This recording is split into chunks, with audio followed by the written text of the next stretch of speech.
Bueno, pues muchísimas gracias por la iniciativa, el espacio, la oportunidad de compartir con ustedes. Yo creo que respecto a la presentación, nada, a ver, solamente decir que en el último tiempo estoy trabajando, soy parte del proyecto que voy a presentar y estaba trabajando como profesora de alemán y concluyo mi periodo, digamos, y empiezo otra vez a trabajar como profesora de español en un gimnasio. Entonces, llevo como las dos vertientes, una más en la enseñanza y la otra en la investigación. Muchas gracias. Entonces, la presentación tiene como título del puente para allá, regiones fluviales y transiciones ecosociales, Valle del Cauca y Valle del Limat. Perdón porque falta la I, pero yo le voy a poner el punto a la I, entonces no hay problema. Es parte de esta serie de charlas que de forma, con mucha suerte y muy agradecidos por todo el compromiso de Fernando liderando esta serie y también el compromiso de Paula, que fueron los que iniciaron todo esto. Bien, entonces, un poco respecto, a ver, primero voy a hacer una pequeña introducción respecto a lo que es el proyecto o algo muy sencillo. Luego, sobre estudios de transición, qué es la transición, cuáles son los enfoques. Luego voy a ir un poco más al proyecto en sí. Después hablaré sobre algunas especificidades del río Cauca y del río Limat. Y al final, un poco unas reflexiones sobre en este proyecto. Em, Tal vez antes de presentar esta slide, me gustaría decir que es un proyecto que nace un poco después de la celebración de los 30 años, con el contacto que se dio con el profesor Arturo Escobar, que es un conocido, reconocido antropólogo y sociólogo colombiano y que estaba trabajando en Estados Unidos. A partir de ahí se da como el contacto que yo tengo con él, tenía algún contacto pero se intensifica y da como resultado que estoy ahora, soy parte del grupo de investigación en el cual se concibe este proyecto. Este proyecto está en proceso, digamos, de construcción y forma parte de una cooperación académica entre la Universidad del Valle en Colombia, Cali, Colombia, y la Universidad de San Galen en Suiza. Entonces, es como es una de estas cooperaciones académico-científicas que intenta hacer o crear lazos de intercambio. Como digo, el proyecto está en construcción, por lo tanto, no voy a presentar resultados, no voy a presentar em, em, sí, resultados de análisis específicos, sino voy a compartir lo que el proyecto está buscando y las miradas a las cuales se acerca y obviamente sí las metas, digamos, de contribución académica que tiene el proyecto. En primera instancia, creo es importante decir que este proyecto nace también desde la reflexión de dos perspectivas, de dos mundos, el mundo o el sur global y el norte global, en torno a lo que se viene concibiendo como transición hacia la sostenibilidad.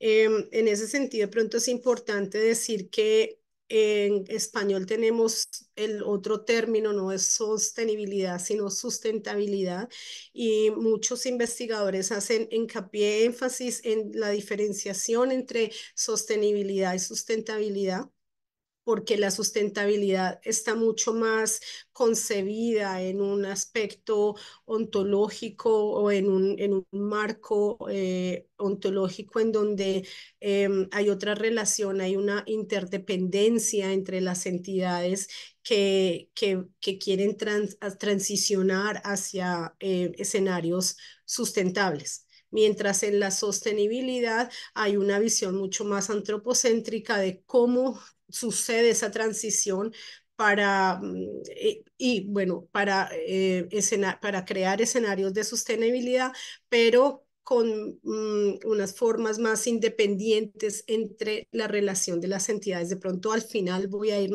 otra vez a esa explicación. En el marco teórico de los estudios de transición es interesante porque hay unos conceptos que se han ido trabajando desde hace algo más de una década y se ha empezado a formar un marco teórico sobre transiciones.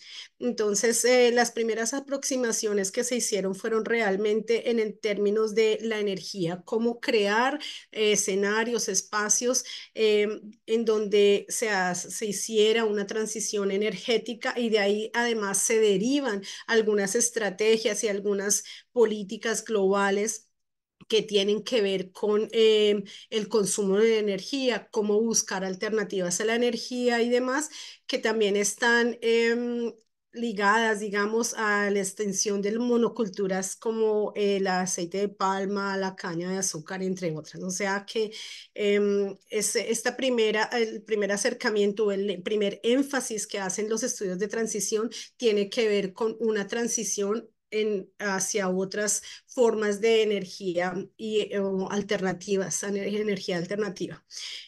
Hay como dos o tres, digamos tres, pero dos esencialmente miradas desde el norte. Una es como los procesos sociotecnológicos y entonces en esos procesos sociotecnológicos se considera la transición hacia escenarios sostenibles está ligada a una creación de tecnología y al uso el uso más enfocado a el uso de tecnologías enfocado hacia mejoramientos en usos de agua, de tierra y demás. Por otra parte, también están los procesos de innovación tecnológica, y en esto algunos, digamos, algunos de los países que proponen esto, que son los pues, países del norte, especialmente países industrializados, pues también ven una conexión, un vínculo importante entre los procesos de innovación y las economías, o sea, los procesos de innovación y el mantenimiento casi y su aseguramiento de que el bienestar económico, el bienestar del desarrollo, digamos, o de niveles de industrialización, de tecnologización a los que han llegado, no vayan a tener un desbalance o no vayan a ir en detrimento por la transición hacia escenarios sostenibles. Entonces es también como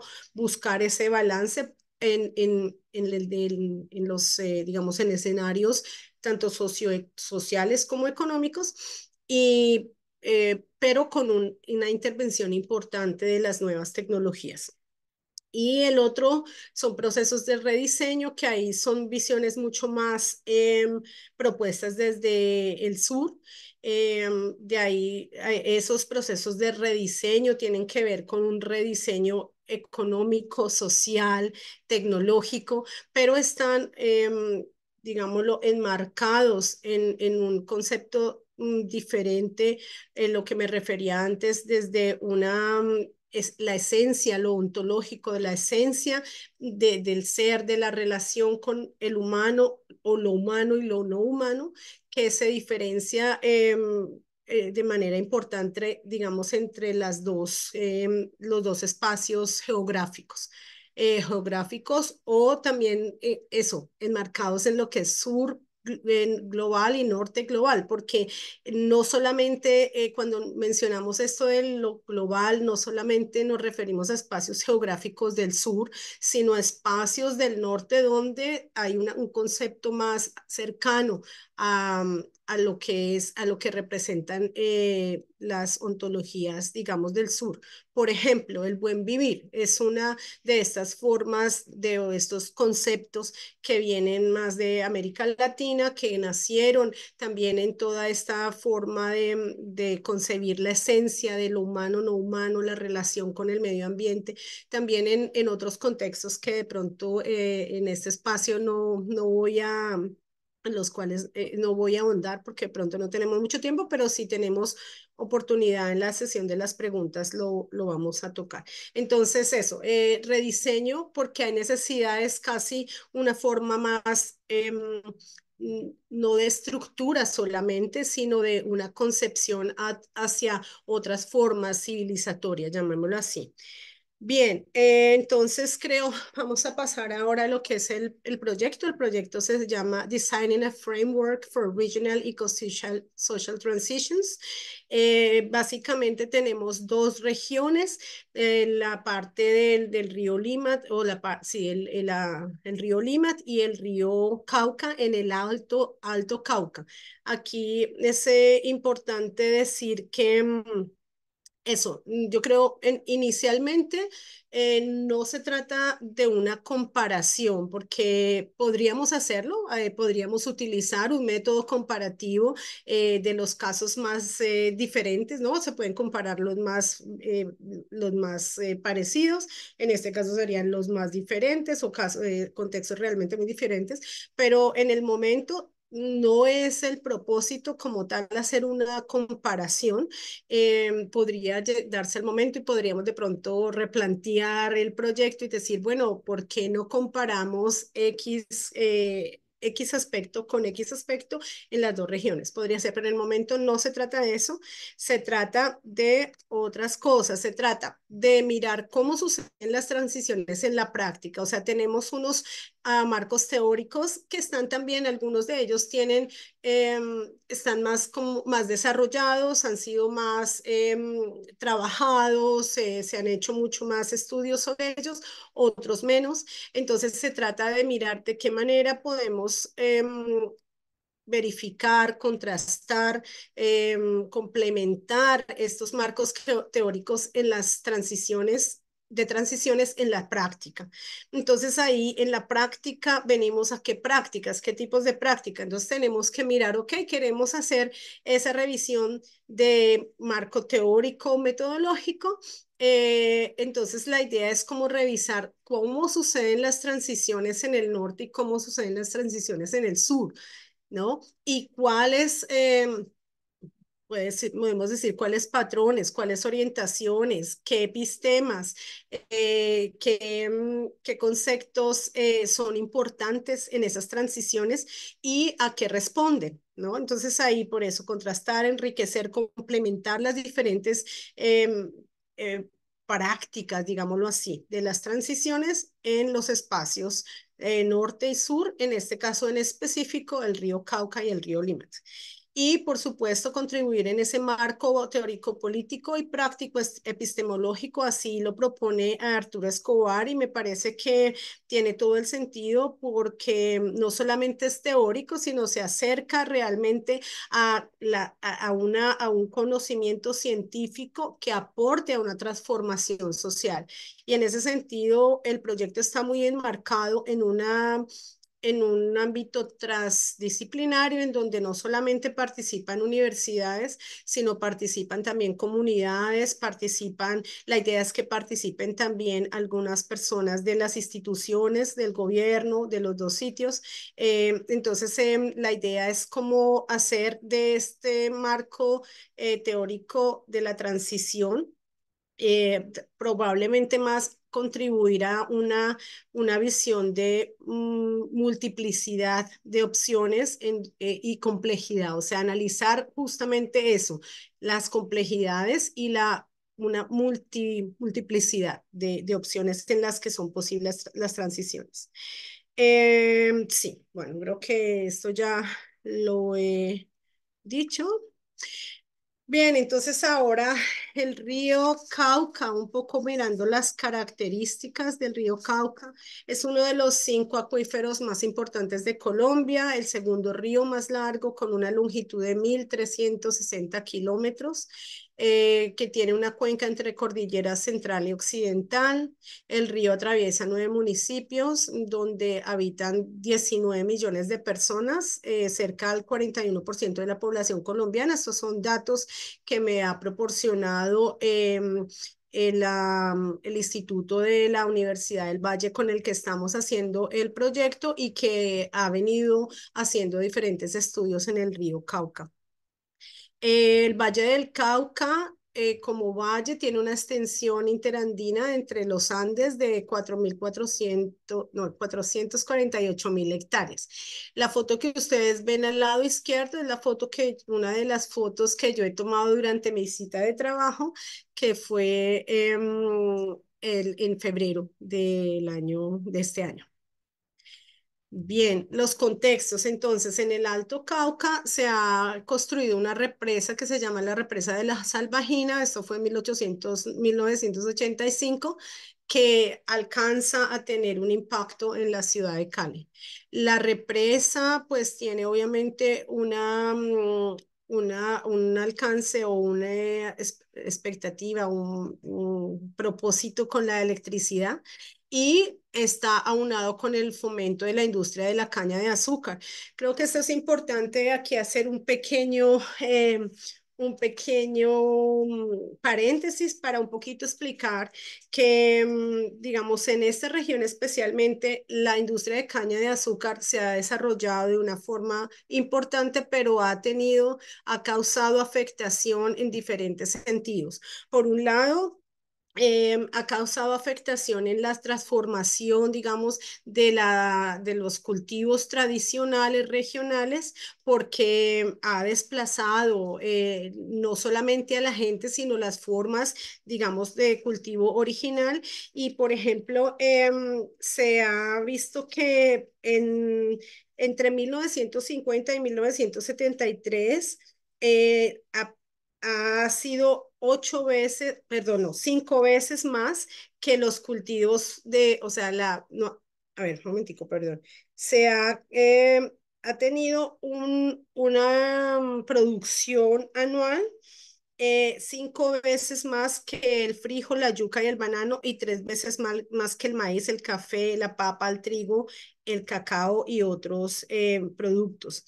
Quiere decir que ha sido importante el desplazamiento de la producción agrícola en esta zona y según las investigaciones que ha hecho el instituto con el que estamos trabajando de medio ambiente y economía en la Universidad del Valle.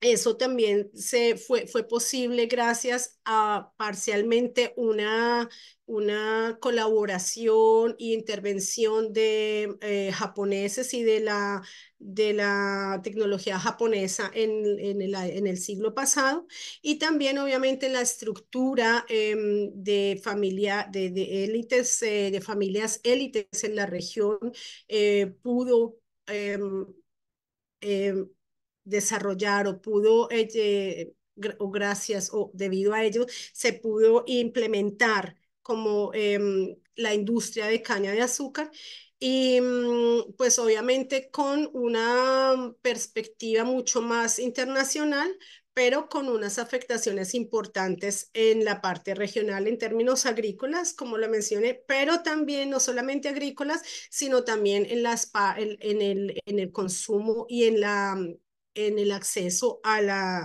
agua y a las fuentes acuíferas, porque la producción, mucha parte del gran sistema, del sistema que se ha hecho para proveer la irrigación hídrica para la industria de caña de azúcar, pues ha ocasionado que algunos humedales se hayan secado, que se haya pues cambiado el curso de algunos acuíferos y ha tenido un impacto importante en las comunidades.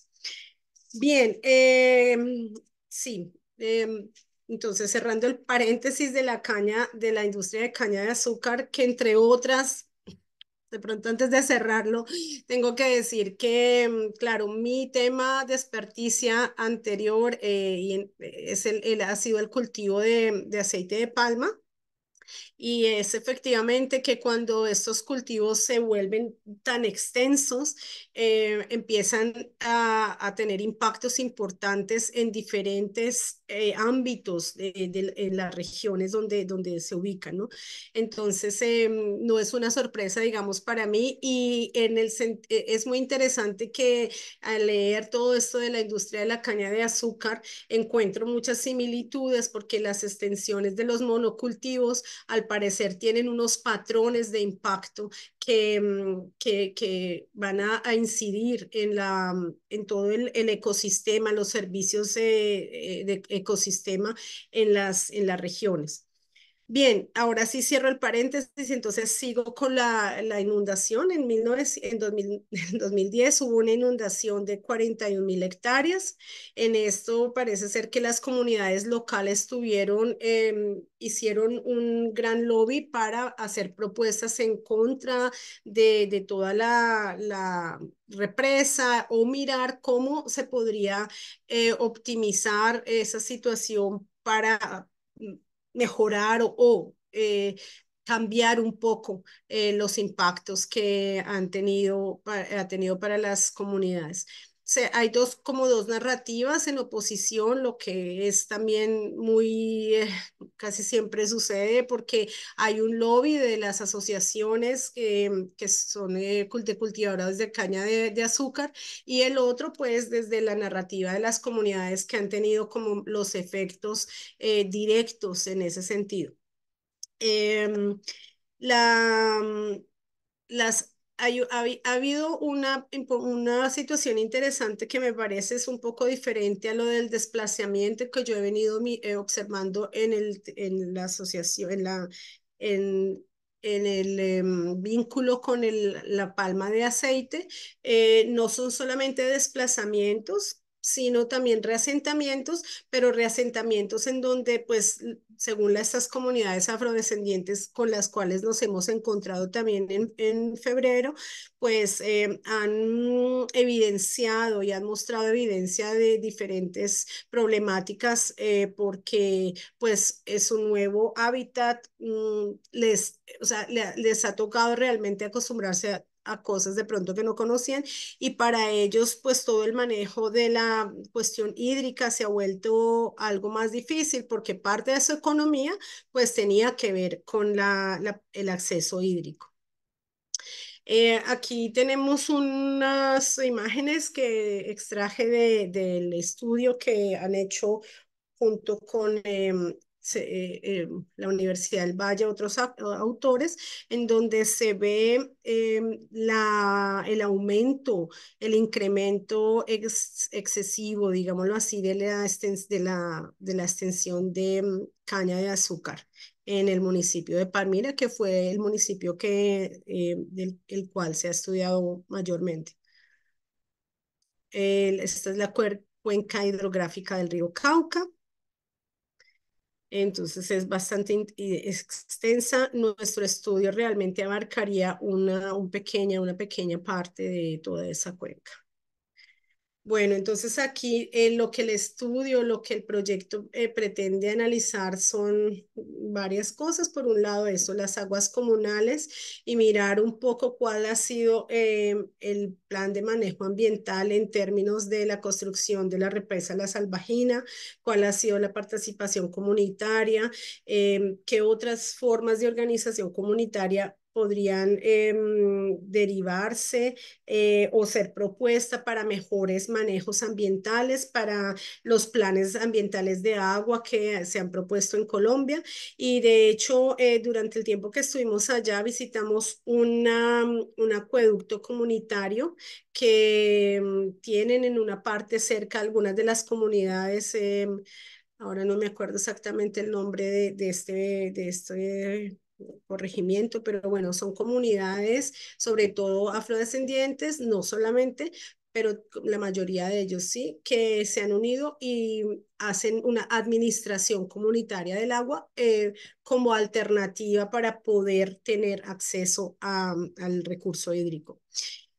También el proyecto intenta mirar los asentamientos de agua, asentamientos de pronto forzados, lo que mencionaba antes, qué alternativas hay para conservar las riberas del río y qué formas se han venido desarrollando tanto en la parte, digamos, de las comunidades, pero como también de las institucional, para hacerle para ver, hacer una viabilidad o buscar viabilidad de conservación de los humedales que han sido degradados, tanto por las extensión de este cultivo de caña de azúcar en gran medida, pero también, como por eh, el proceso de urbanización excesivo, desordenado, que ha estado como en relación por los reasentamientos o sea, que se han originado a causa de los desplazamientos de las poblaciones cercanas al río. Bueno, entonces pasemos ahora al río Limat, es en el otro lado del Atlántico. El río Limat es muchísimo más pequeño, tiene una extensión de 36 kilómetros que va casi desde el lago de Zúrich hasta el río Are, desemboca en el río Are. Se expande a lo largo de dos cantones, dos departamentos, el de Zúrich y de Aargau. Es importante, un recurso importante porque a lo largo de su cauce va a nutrir a diferentes proyectos hidroeléctricos que se encuentran allí y también es un río importante en términos de usos recreativos. Hay algunos sitios de aguas termales y hay un componente importante de diversión y entretenimiento para las comunidades que habitan cerca. Eh, el río Limat, en el río Limat, lo que vamos a mirar un poco y los contextos que se unen a este análisis son como las ecologías de las llanuras de inundación. Hay algunas zonas de inundación, pero también cómo se hacen, cómo se realizan estas formas de recreación. ¿Cuál es como el concepto? Si son zonas netamente de interés privado o si son zonas públicas, cómo se han mantenido. Vamos a mirar de qué manera el recurso hídrico tiene un manejo ambiental, cuál ha sido el manejo ambiental para nutrir estas hidroeléctricas, especialmente en Hönk y en Bettingen, que ustedes ven ahí los años de inicio, 1893 y 1933. Y la parte de las aguas comunales, esto tiene que ver con las zonas históricamente que fueron utilizadas y hoy en día todavía son utilizadas como zonas termales. Y también eso, la intervención, el manejo que se le da a estas zonas en términos privados y públicos. ¿Cómo es esa conjugación? Hay unos acuerdos, cómo se hace esto. Eh, entonces, a ver, yo creo que lo que se puede ver de transiciones, si puedo presentar algo de pronto, menos lo del río Cauca, creo que en eso todavía no hemos avanzado tanto. Para mí es como más cercano en el momento presentar esta forma de transición que he visto y que está documentada del río Limat. Hay algo que se llama un proyecto de renaturalización del río. El proyecto de renaturalización del río pretende sacar, digamos, de su canal al río Limat en el tramo de 3 kilómetros. Lo que se intenta es hacer recuperar espacios vitales y ecosistemas que estuvieron allí previamente antes de la canalización. Entonces hay comprometidas 3 alcaldías que son Schlieren, Oberengstringen y Unterengstringen. Son y parte de la ciudad de Zúrich, obviamente, que está apoyando todo el proceso para recuperar renaturalizar, devolverle, digamos, al Limat su espacio original. Un momento, me devuelvo acá en la gráfica que ustedes ven al lado izquierdo. Esa es una fuente original en donde el plano del río aparece como el cuerpo original y el trayecto original que el río seguía. En esta otra es más una visión que se tiene de volver a darle vida al Limat en esos 3 kilómetros y hacer una forma paralela del Limat, pero no con un canal como está ahora, sino con sus espacios de ensanchamiento. Solamente puede ser o lo tienen planeado para 3 kilómetros en el momento, y ya les muestro hasta el año 2032. Entonces, además, porque si bien en el tiempo que se canalizó el río, que fue en el siglo pasado, creo hacia la primera, finales de la primera parte del siglo, eh, se concebía, claro, el canal como lo conocemos, como una forma de protección ante inundaciones y desastres naturales o amenazas de inundaciones. Y hoy parece ser que ese es uno incluso de los argumentos también. Entonces, a mí, por un lado, me llama la atención cómo se logra hacer esta transición, si realmente sacarlo del canal, cuáles son como los mecanismos, ¿no? De los que nos podemos asegurar que sea así y que no se vaya, pues que no se convierta más en una forma de riesgo. Es el proyecto de renaturalización. Ustedes ven al lado izquierdo esta foto. Esta es una foto actual en donde el río tiene un cauce, pues, encauzado en su corset, lo llaman ellos. Entonces, la idea es algunos tramos específicos en esos 3 kilómetros esta expansión. Site plan quiere decir el tiempo de planeación. Entonces ya se ha empezado a realizar, porque en realidad esta protección, digamos, del ambiente natural, de los acuíferos, ha sido algo que se ha iniciado ya antes. En el 2005 se instauró un marco legal, se venía trabajando en ello también, en relación a la preocupación de todos los desechos, residuos y demás que llegaban al río. eh, a pesar de que hay sistemas en Suiza pues mucho más sofisticados, digamos, pero aún así era una preocupación desde el siglo pasado, y en el 2005 se logra hacer como un primer marco legal, y en el 2010 se convierte en una decisión federal la protección de las aguas. Y esta situación de renaturalización del cauce del río, o de renaturalización del río, no es único en el cantón de Zúrich. Hay otros proyectos de pronto de menos envergadura, más pequeños, pero digamos está enmarcado en todo sí, en un marco, para, valga la redundancia, legal.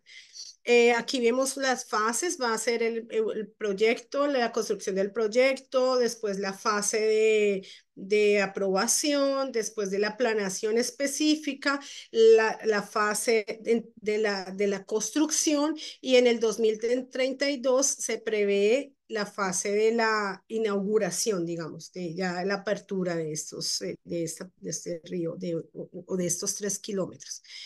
Eh, Hay algo interesante en las transiciones ecosociales. Nosotros lo llamamos en este proyecto ecosociales, pero creo que tendríamos que ampliarle un poco más el espectro, porque se salen solamente de lo ecológico y social. Yo creo que hay vinculados muchos otros aspectos, y un poco para mirar la semántica de las transiciones, y ese creo también corresponde a estos marcos epistemológicos o conceptos o ontológicos, en donde hay diferencias importantes entre el norte y el sur. Por un lado, en el norte, o por ejemplo, en los países más industrializados, en el caso también de de Zúrich, de Suiza. Se habla más de en términos crecimiento, de cómo poder crear, reconstruir escenarios sostenibles y no pensar solamente en el crecimiento, sino a través del crecimiento también considerar escenarios de sostenibilidad. La transición tiene que ver con la convivencia, cómo convivimos en espacios específicos, cómo recuperamos, como en el caso del LIME, recuperar espacios acuíferos, recuperar ecosistemas, recuperar especies de aves, por ejemplo, que han ido decreciendo. Eh, Ciudades en transición. Las ciudades en transición es una de estas formas, de estos conceptos, de estas semánticas, de esa comprensión de cómo transicionar a, o sea, ciudades en transición más tiene que ver con la construcción de espacios urbanos que sean amigables a lo sostenible, en tanto que el consumo, en tanto que en las áreas verdes y demás. Yo anexo aquí algo que no aparece, pero que es un poco más parte de mi reflexión y es como independencia. A mí me parece que muchos de estos acercamientos desde el concepto de sociotecnológico o innovación tecnológica, transición hacia lo sostenible, tiene que ver más como entidades independientes que hacen una transición, que hacen un camino, que buscan unas alternativas hacia convivencia, hacia espacios verdes, hacia más posibilidades de recreación o mejores formas de interacción. En el sur global es un poco diferente porque se habla más de cambios realmente radicales. Se habla de transformaciones civilizatorias, lo mencioné al comienzo, conceptos como el buen vivir. Se habla de derechos de la naturaleza, lo que en el norte no es en realidad todavía el debate. Se conoce, se ha empezado también a tematizar, pero no se va mucho más avanzado, digamos, si comparamos en ese sentido los derechos de los ríos. Por ejemplo, los ríos como cuerpos con derecho se ha tematizado, por ejemplo, creo en el río del Chocó, se están llevando, o sea, este concepto está mucho más anclado en los contextos del sur global.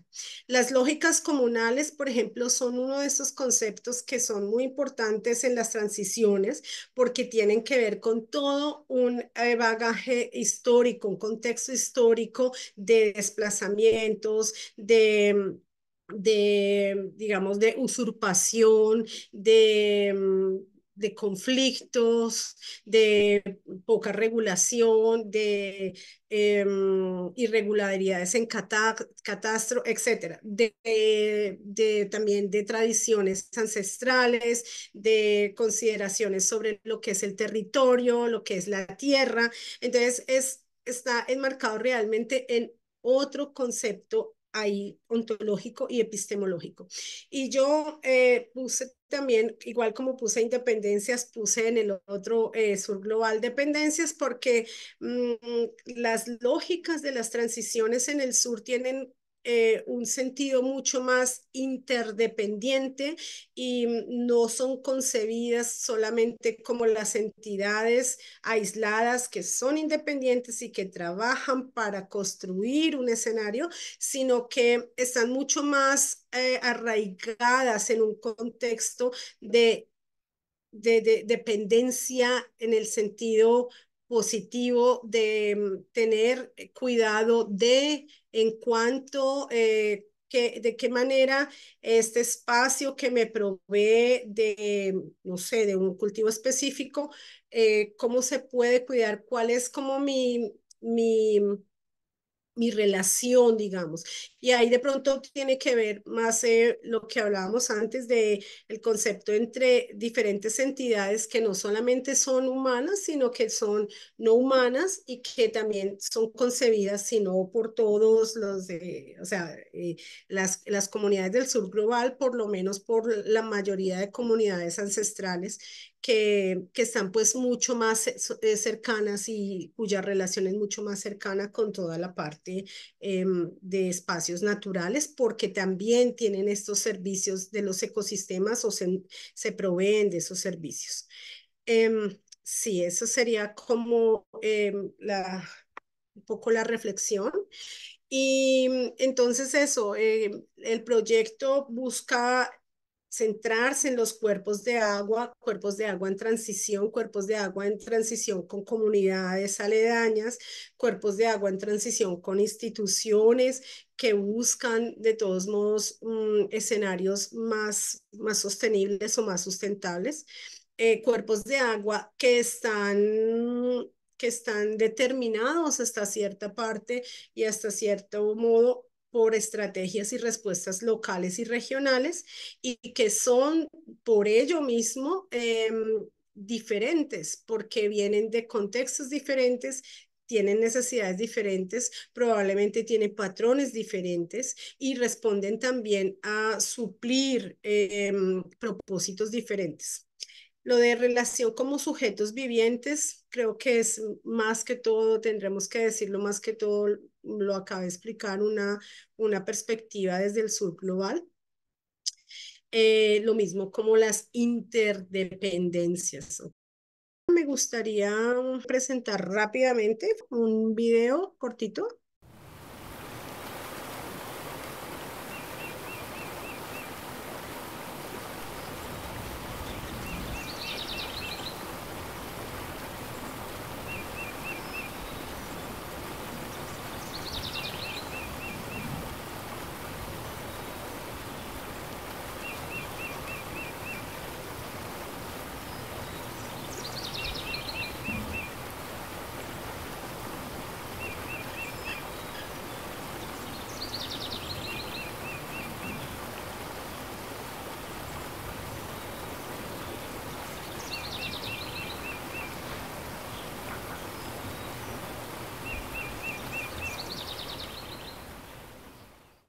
Exacto, entonces ese es como un video que se ha realizado desde este proyecto que se llama Limat Viviente, Lebendiget Limat, la idea es como, ahí se muestra un poco más, la idea era que lo vieran un poco más visualmente, de lo que tuvieran, apreciarlo visualmente, y cómo es la perspectiva de ensanchamiento, digamos, de ganar y devolverle, creo el concepto es devolverle espacio al río.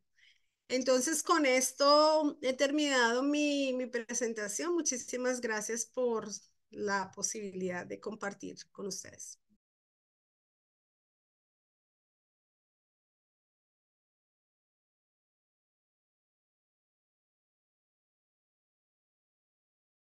Definitivamente, o sea, yo por eso desde el principio dije, yo pensé, no lo dije, dije que es un proyecto en construcción y pensé, ustedes, algunos de ustedes los que están presentes conocen la región, son de la región. Yo no soy de la región, yo soy Rola, pero estoy pues muy encantada de poder y muy contenta de poder conocer mucho más esa región, muy linda, muy interesante.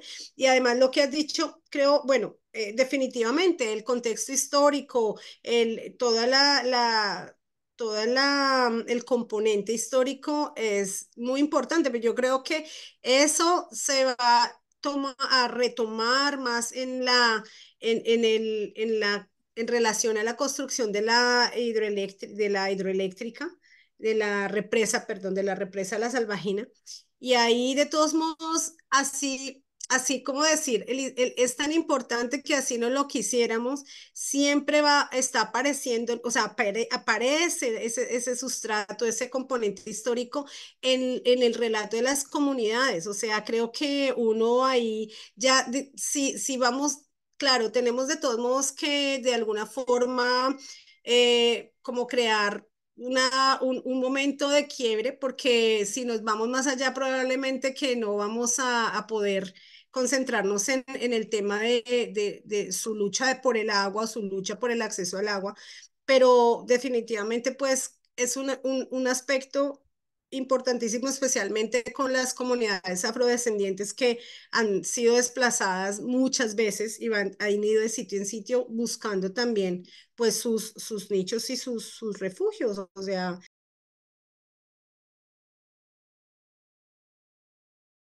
incluso, por ejemplo, es tanto así que en las regiones, vuelvo a lo de la región de Palma, que es un poco mi experticia, el desplazamiento es tan fuerte que incluso en la región de la Orinoquía hay casi, digamos, pueblos afrodescendientes que ahora están viviendo allá porque están los grandes monocultivos de palma de aceite en la Orinoquía. Entonces, yo estuve haciendo trabajo de campo, hice un video y eso era para mí una, como, bueno, había leído algo de eso, pero cuando fui lo verifiqué, era como casi, no es solo desplazamiento en la región y que tienen que irse y dejar, sino es casi un desplazamiento sistémico, ¿sabes?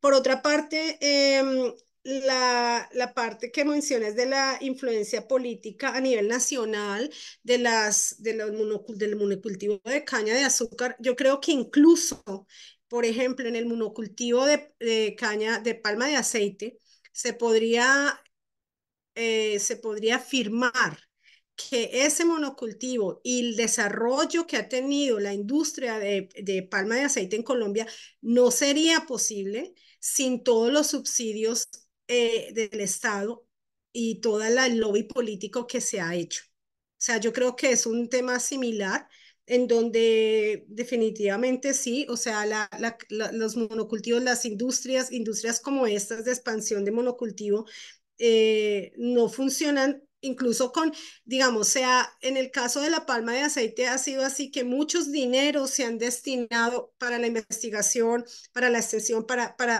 promover toda la industria de aceite de palma y se han dejado otros cultivos probablemente necesarios para las regiones y para el aprovisionamiento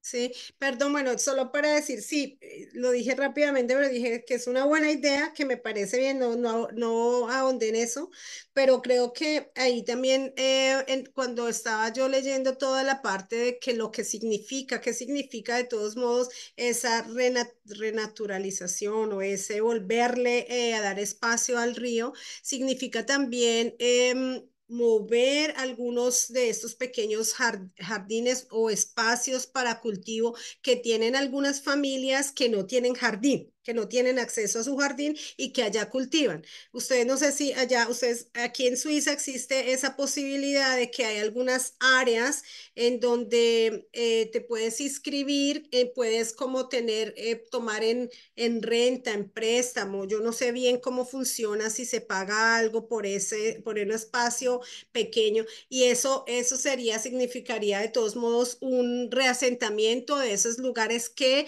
para algunas familias significa de pronto una forma de producir algunas producir cultivos, seguramente pues ocasionales, depende de las estaciones, que de todos modos ellos no dependen de esos cultivos, pero sería o sea, es un punto ahí como de un punto de controversia.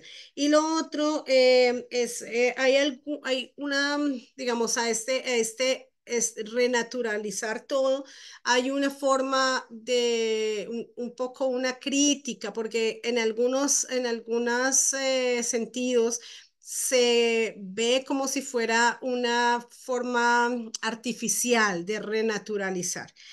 No en el espacio de darle, no en específico con el río, sino en otros contextos en donde se ha puesto, por ejemplo, algunas formas que parezcan dentro de otro río, dentro de un acuífero, que parezcan un árbol que está caído o algo así. O sea, ha habido algunas críticas, esto sencillamente lo menciono, pero de todos modos creo que sí que tú te refieres más a la parte del espacio, de las políticas, de a qué se orientan las políticas en términos de espacio público, de espacio privado, de accesos y demás, y creo que sí, sería bueno. No sé si se puede hacer la comparación, pero sería una buena estrategia de poder mirar en qué vías nos estamos, hacia qué vías nos estamos moviendo.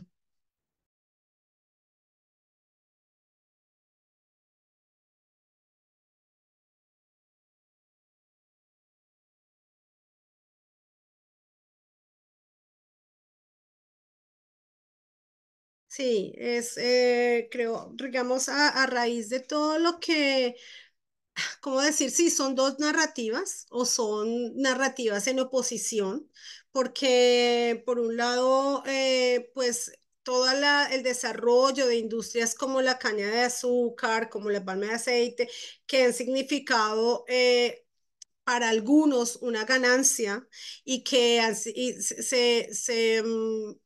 presentan, bueno, puede ser que sí, hay progresos, hay desarrollos y seguramente que hay algunos elementos que han ayudado a que a que estas industrias o que Colombia tenga de pronto algunos dividendos más o también alguna experticia más en el cultivo, por ejemplo, de palma de aceite.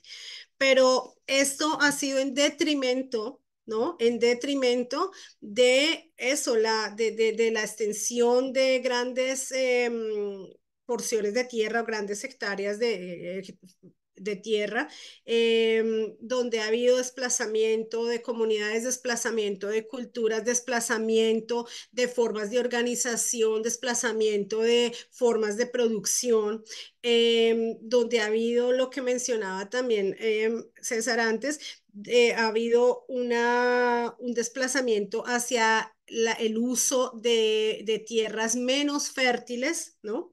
Entonces, esas dos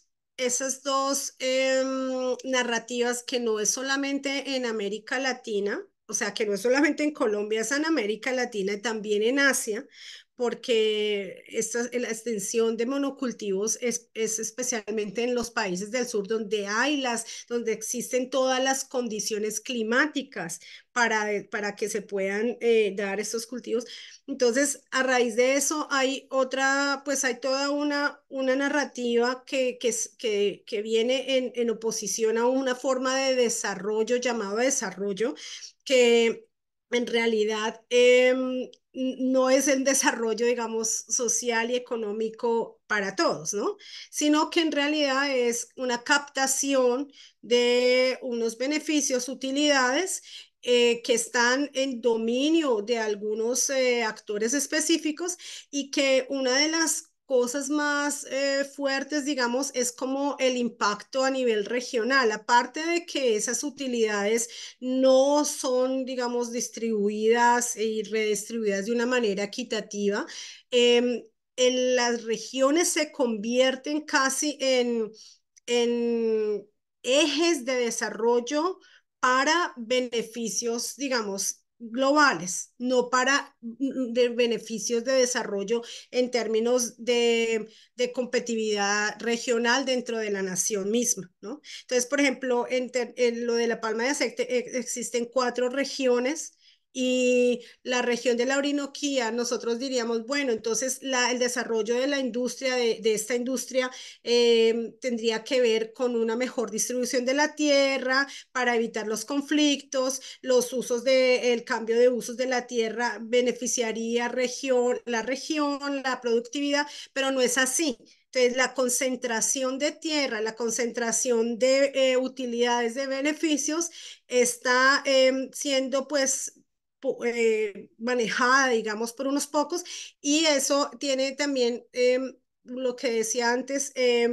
Tiene una relación pues con las instituciones, casi que las instituciones están parcialmente al servicio, ¿no? También en un tejemaneje del desarrollo de esas industrias porque también se benefician, pero en ese sentido son como, podríamos decir, dos formas de mirar un desarrollo y contrarrestar los efectos de un desarrollo que en términos prácticos no ha sido beneficioso para las comunidades. Si vamos a mirar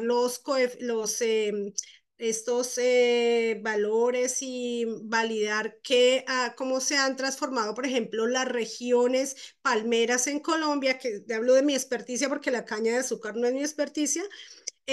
Lo que se muestra en la evidencia es que la presencia de la industria palmera no desemboca en mejores niveles de desarrollo social y económico para las poblaciones de las regiones palmeras, ¿no? Entonces es como este contraste y por eso hay pues toda una narrativa, o sea, son narrativas en oposición, por eso lo digo, y hay propuestas de un desarrollo diferente, de desarrollos alternativos, de otros caminos que aparte de estar en consonancia con espacios ecológicos, con construcción sustentable, son más constructivos para las comunidades, sus procesos de organización, sus proyectos de producción, etcétera.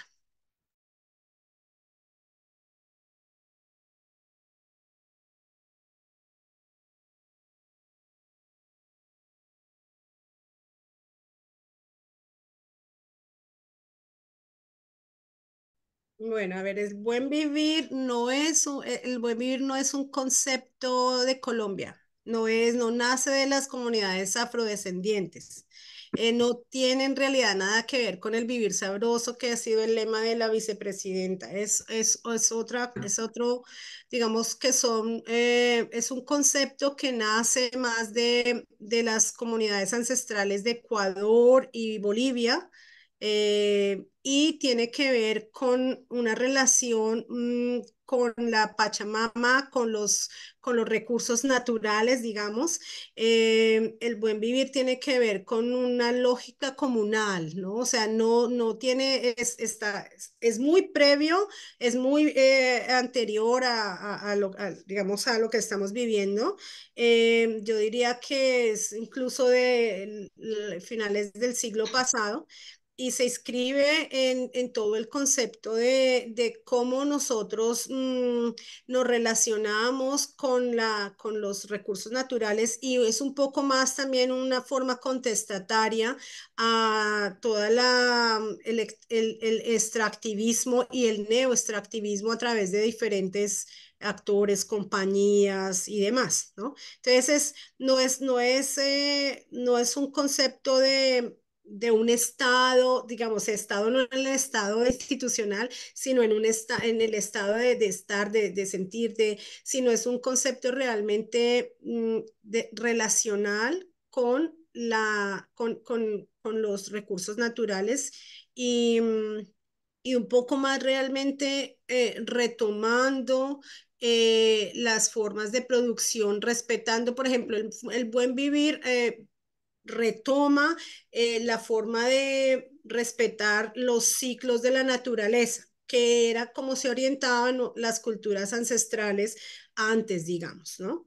Previamente. Entonces, respetar, por ejemplo, los ciclos de eso, el agua, los ciclos de la naturaleza, no sobreexplotar la tierra, no sobreexplotar para poder entrar en una forma armónica de relacionalidad, de relación con estos recursos naturales. Es un poco ese sentido. Ujú. No es realmente ancestral, o sea, viene de las culturas del sur Sí. ancestral, del sur, digo yo, de las culturas inca, de las culturas de como lo que queda un poco de ese sustrato.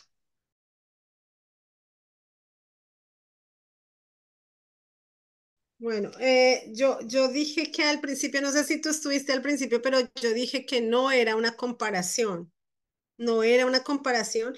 Y de todos modos, si fuera una comparación, podríamos, o sea, yo creo que sí podríamos hacerla dentro del marco de comparar lo más diferente entre sí, ¿no?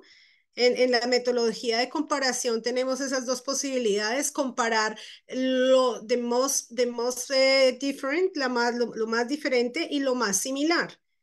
Sería una forma de, si estableciéramos realmente las variables, o sea, si miráramos con más cuidado, si esa fuera el propósito, sí, ¿no? Eso sería que pues podríamos hacerlo, pero es algo que plantea, que propone César y yo creo que es bueno, gracias de todos modos porque creo que sería bueno plantearse en qué términos, cómo se podría llevar a cabo esa comparación.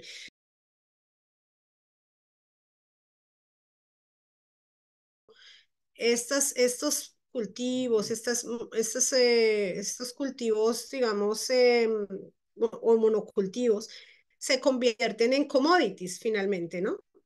Que sería como la finalidad, porque en realidad eso es lo que pasa. ¿Por qué se vuelven por qué se vuelven tan imponentes? ¿Por qué son tan atractivos? Porque finalmente, también a través de toda la investigación tecnológica, de todos los procesos que se hacen, se llega a obtener de esas sustancias una materia prima que es posible utilizar en diferentes industrias. Colombia, por ejemplo, es el cuarto productor mundial de palma de aceite. ¿Mm? En contraposición con, no sé, Malasia, con Indonesia y Malasia, que tienen los dos 80%. Pero estamos también en ese sentido produciendo, contribuyendo a la producción de un commodity a nivel global. La caña de azúcar también tiene un componente esencial de ser un cultivo que se convierte en un commodity para uso de varias de otras industrias.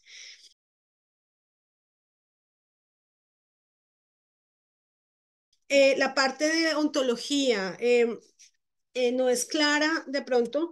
Yo creo es un poco por digamos eso, yo lo decía, es los modos esenciales tienen que ver con la identificación, con la representación de mis, digamos, en este caso del agua, de los cuerpos de agua. Entonces, lo ontológico, partimos de ontologías diferentes si nos relacionamos con qué se identifican las comunidades del Cauca en términos del acceso al agua. Se identifican con las formas de producción, se identifican con los modos de vida, se identifican con los ciclos del agua, se identifican probablemente con las rituales en torno al agua, etcétera, festividades, etcétera. ¿Con qué se identifican las comunidades aledañas a Lima con el agua? Se identifican desde otro punto de vista, porque no tienen obviamente este sustrato histórico que las ha hecho desplazarse. Es una región de urbanización, ha crecido mucho en el último tiempo y probablemente uno de sus formas de identificación esenciales tiene que ver con la recreación, con las pocas fuentes de recreación, con el decrecimiento de oportunidades para ir a nadar, para salir a pasear con su familia, etcétera. Entonces, en ese sentido, hay una aproximación ontológica diferente, hay una esencia diferente. Y hay una representación también por ello diferente de esos cuerpos acuáticos.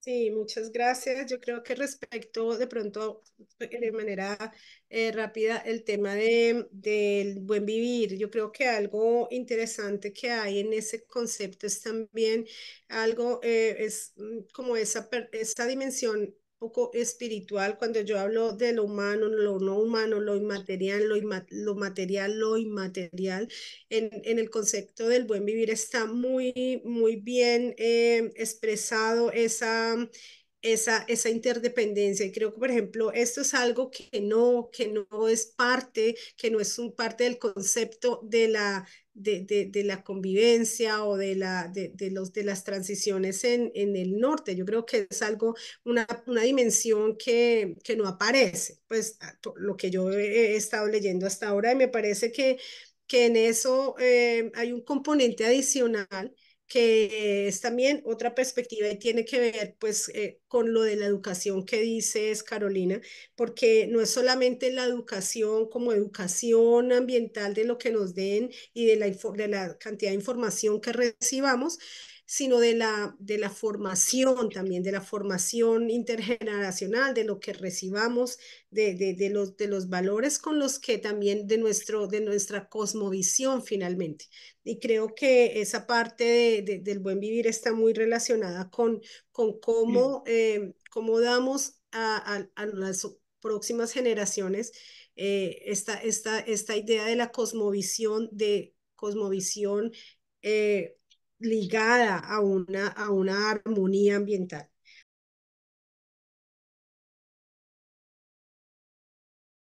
Muchas gracias. Recibí muchas buenos tips, como decir, buenas ideas, porque sí, como dije al principio, es un proyecto en construcción y muchas de las ideas, de las preguntas, de los comentarios son súper valiosos para contribuir en todo este proceso de construcción y lo de la comparación sería realmente algo que sí, me quedo pensando en ello.